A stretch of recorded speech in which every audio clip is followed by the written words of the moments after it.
I'm Deanna, and today I'm going to tell you about a couple of changes that I'm going to be making for this last half of the school year just to help me hopefully, prayerfully have some better work-life balance. So if you're new around here, my name is Deanna. I teach second grade. I am a wife, a mom, a believer. I dabble in DIYs and lots of other things. So this is a variety channel where I share those different aspects of my life. If that sounds like your cup of tea, then by all means, go ahead and girl, hit the subscribe button.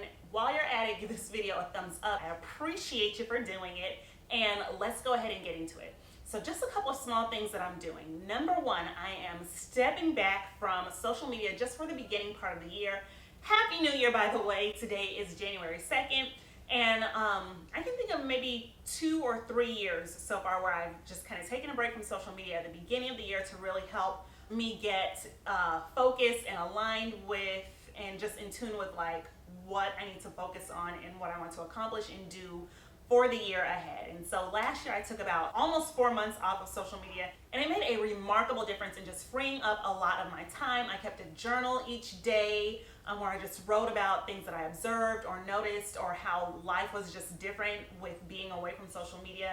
And like I couldn't think of any negatives. It was a very, very positive experience. So I'm gonna do that again this year. I'm not sure exactly how long I'll do it, but I was thinking about what if I did this for an entire year? Imagine how much you could get done, girl. So I don't know, we'll see. But definitely for a month, I will be away from like TikTok, Facebook, Instagram. I'll still be here on YouTube because how else I'm gonna make videos, right? The second thing that I'm gonna be doing is getting to work a lot earlier so that I can get my work done in the mornings as opposed to having to work so much on the weekends or after school in the evenings during my own free time. From August through December, like I was feeling very burnt out on doing the lesson plans and making charts and like all kinds of things like that at home because I was brand new to the city. I didn't really know hardly anybody here. I didn't have a family. I had no boyfriend. I had like not really a lot of hobbies or anything like that. So I gladly used all my free time to dedicate towards my life as a teacher. Things are different now. I am married. I have a child who you probably just heard him galloping right by on all fours. I'm married. I have a child. I have friends now. I have okay, so now my husband's doing the same thing. I'm married, I have a child, I have friends, I have hobbies and just different goals and things that I want to do and different ways that I want to spend my time other than lesson planning and grading papers all weekend. So by getting to work 30 minutes before my contracted time, my school day technically begins at 7:30, but my plan is to now get to work at 7 in the morning, closer to either at 7 or just a little before 7 so that I can have from 7 to 7:30 to do my lesson planning and like grading papers, that kind of stuff each day. And I'll still be working on my own time technically, but it won't really feel like it feels with me having to work a lot in the evenings or on the weekends. Really, especially the weekends. I honestly don't do a whole lot in the evenings, even though I keep bringing that dang on teacher bag home with me every evening, but the evenings just get so busy, like with having a family, that I usually don't get a lot of time to do work in the evenings. So that's the major change, getting stuff done early in the morning. In order to get to work at 7 in the morning, I'm gonna have to get up at 5 a.m., which means I'm gonna have to go to bed much earlier. So I had to like backwards plan it all out, and to do that, I like to make myself a schedule, so we'll do a really quick rundown of how the day's gonna go. 5 o'clock, rise and shine. 5 to 5:30, I'll do my devotion in the morning, like read my Bible, pray, and then get some steps in. Hopefully get in like 1,000 steps before I go to school. Don't wanna call it exercises though. And then leave the house at 6:30. With me leaving at 6:30, it probably will only take about 15 minutes for me to get there. So 7 to 3:45, I'm gonna stay until 5 o'clock one day a week. On Wednesdays, it's gonna be my late day.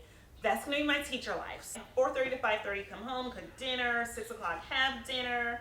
6:45 to 7:15, exercise. But that's also gonna be the time twice a week where my son goes to karate. And so my husband will take him, and then one of those days I'll do grading papers. The other day, it'll just be time for myself. 7:15 to 7:45 is going to be bath time and bedtime for my son, and then 8 o'clock to 9 o'clock is my me time.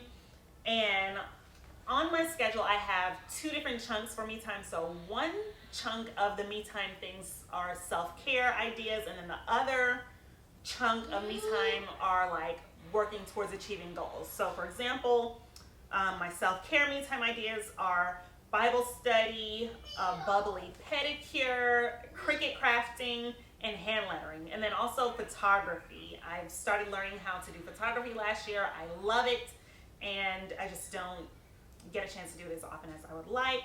And then on the other side, like the more achievement, working towards goal type things, is my proofreading course that I'm working through, working on blog posts, filming YouTube videos, and just some other like professional type things that I'm working on. The reason why I have like the actual ideas of things and activities I can do listed out here is because sometimes like when I get little pockets of free time, just like on the fringe of my schedule, I'll kind of be thinking like, what should I do? What should I do? But now that I have this like early finishers type thing, I won't waste time trying to think about or figure out what should I be doing.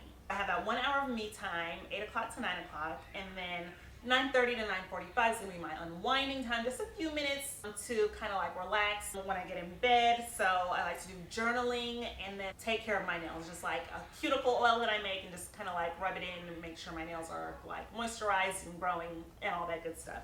And I have a really interesting way of journaling. I will link that video up above.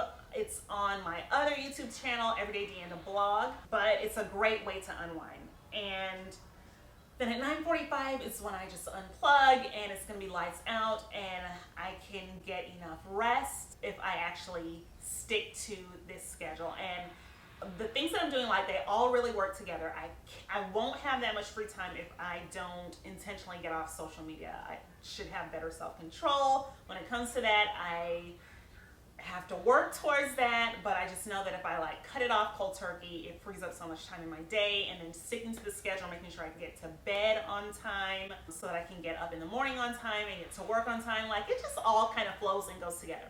So those are a couple things that I'm doing to help me achieve better work-life balance. I will keep you guys posted, let you know how it's going. I would love to hear from you though if you have any tips on things that you do as a teacher or just like as a working mom to, if you have any things that you do as a teacher or as a working mom just to help you achieve better work-life balance, go ahead and leave me the comments down below. I would love to hear from you.